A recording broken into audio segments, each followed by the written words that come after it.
पुढील 2 दिवस सावधान, या भागांना IMDकडून अतिवृष्टीचा इशारा. पुढील 2 दिवसात गुजरातसह कोकण, गोवा आणि मध्य महाराष्ट्रात अतिवृष्टीची शक्यता आहे. त्यानंतरही या भागात पावसाचा जोर कायम राहणार असल्याचे हवामान विभागाने बुधवारी सांगितले.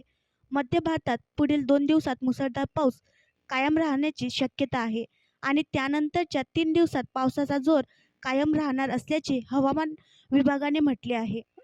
मराठवाडा, विदर्भातही पावसाचा जोर कायम. तसेच आज कोकण, गोवा आणि मध्य महाराष्ट्राला आज अतिवृष्टीचा इशारा देण्यात आला आहे. 24 ते 25 जुलै दरम्यान मराठवाड्यातील काही भागात जोरदार पावसाची शक्यता आहे. विदर्भातही 24 ते 26 जुलै दरम्यान पावसाचा जोर कायम राहील.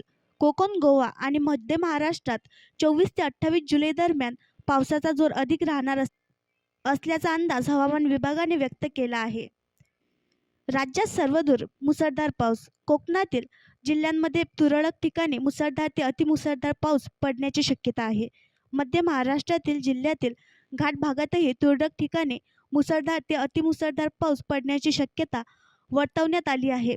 उत्तर मध्य महाराष्ट्र, मराठवाडा आणि विदर्भातील जिल्ह्यांमध्येही तुरळक ठिकाणी मुसळधार पावसाचा अंदाज मुंबई प्रादेशिक हवामान विभागाने वर्तवला आहे.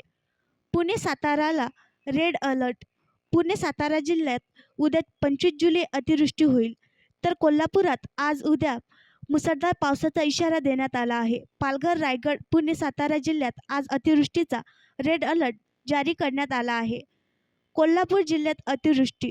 कोल्हापूर जिल्ह्यातील धरणांच्या पाणलोट क्षेत्रात अतिवृष्टी सुरू आहे. दरम्यान कोल्हापूर जिल्हा प्रशासनाने अलर्ट जारी केला आहे. दूधगंगा धरणाच्या पाणलोट क्षेत्रामध्ये अतिवृष्टी होत असल्याने धरणाच्या पाणी पातळीत झपाट्याने वाढ होत आहे.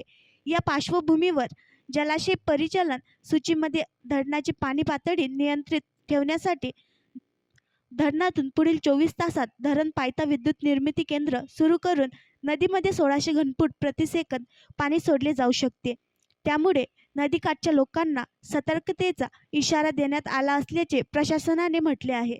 दरम्यान दुपारी 3 वाजता पंचगंगा नदीची राजाराम बंधाऱ्याजवळ पाणी पातळी 42 फूट 5 इंच इतकी होती. पंचगंगा नदीची इशारा पातळी 39 फूट असून धोका पातळी 43 फूट इतकी आहे.